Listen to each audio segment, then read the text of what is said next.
आज की वीडियो में हम जानेंगे कि पासी जाति की उत्पत्ति क्यों और कैसे हुई। ये जानने के लिए पूरा वीडियो ध्यान से देखें। वीडियो शुरू करने से पहले आपसे निवेदन है, अगर आप इस चैनल पे नए हो तो पासी समाज की ऐसी रोचक जानकारी के लिए चैनल को सब्सक्राइब कर लो और वीडियो को लाइक और शेयर कर लो। चलिए वीडियो को शुरू करते हैं। कहानी की शुरुआत होती है सहस्त्रार्जुन जी से। सहस्त्रार्जुन एक चंद्रवंशी राजा थे जिसके पूर्वज थे महिष्मंत। महिष्मंत ने ही नर्मदा के किनारे महिष्मति नामक नगर बसाया था। इन्हीं के कुल में आगे चलकर दुर्दुम के उपरांत कनक के 4 पुत्रों में सबसे बड़े कृतवीर्य ने महिष्मति के सिंहासन को संभाला। भार्गव वंशी इनके राजपुरोहित थे। भार्गव प्रमुख जमदग्नि आरषि, जो कि परशुराम के पिता थे, से कृतवीर्य के मधुर संबंध थे। कृतवीर्य के पुत्र का नाम भी अर्जुन था। कृतवीर्य का पुत्र होने के कारण ही उन्हें कार्तवीर्यार्जुन भी कहा जाता है। कार्तवीर्यार्जुन ने अपनी आराधना से भगवान दत्तात्रेय को प्रसन्न किया था। भगवान दत्तात्रेय ने युद्ध वीर्यार्जुन को 1000 हाथों का बल प्राप्त करने का वरदान दिया था, जिसके कारण उन्हें सहस्त्रार्जुन या सहस्रबाहु कहा जाने लगा। सहस्त्रार्जुन के पराक्रम से रावण भी घबराता था। सहस्त्रार्जुन ने परशुराम के पिता जमदग्नि के आश्रम में एक कपिला कामधेनु गाय को देखा और उसे पाने की लालसा से वह कामधेनु को परशुराम को हराकर बलपूर्वक आश्रम से ले गया। तब परशुराम ने भगवान शिवजी की आराधना की।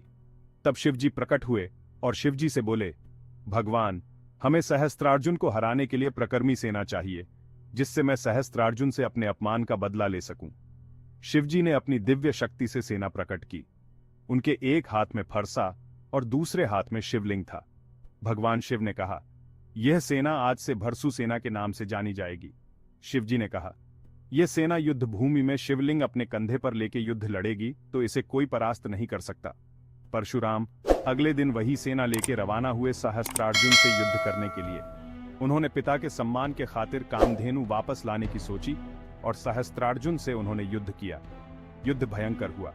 युद्ध में सहस्त्रार्जुन की सभी भुजाएं काट डाली और वह मारा गया। तब सहस्त्रार्जुन के पुत्रों ने प्रतिशोधवश परशुराम की अनुपस्थिति में उनके पिता जमदग्नि को मार डाला। परशुराम की मां रेणुका पति की हत्या से विचलित होकर उनकी चिताग्नि में प्रविष्ट हो सती हो गई। इस घोर घटना ने परशुराम को क्रोधित कर दिया और उन्होंने संकल्प लिया, मैं हैह वंश के सभी क्षत्रियों का नाश करके ही दम लूंगा। उसके बाद उन्होंने अहंकारी और दुष्ट प्रकृति के हैहवंशी क्षत्रियों से 21 बार युद्ध किया। क्रोधाग्नि में जलते हुए परशुराम ने अपनी भरसु सेना की मदद से सर्वप्रथम हैहवंशियों के क्षत्रियों का वध किया। वह भरसु सेना अपने कंधे पर शिवलिंग रखते थे। आगे चलकर यह भारशिव कहलाए और इनका शासन पूरे उत्तर भारत में होता था। समय के अनुसार इनका विभाजन होता गया और यह कमजोर होते गए।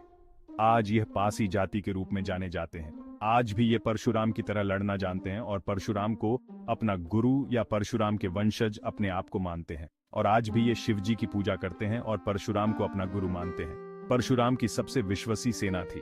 ब्राह्मणों ने राजपूतों को बचाने के लिए परशु सेना को लालच देकर परशुराम से विद्रोह करने को उकसा रहे थे, लेकिन कामयाब न हो सके। तो ब्राह्मणों ने परशुराम को ब्राह्मण बताने लगे और उनका सच्चा इतिहास छुपा दिया। नहीं तो आज भी ब्राह्मणों का काम पूजा पाठ करना और लोगों को धर्म के प्रति जागरूक करना है, युद्ध करना नहीं।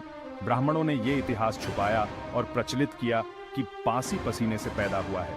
पसीने से सिर्फ कीड़े मकोड़े पैदा होते हैं, योद्धा नहीं पैदा होते हैं। दोस्तों, आपको ये जानकारी कैसी लगी कमेंट में बताएं।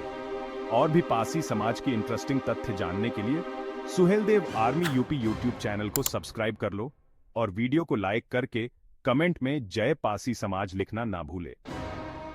धन्यवाद।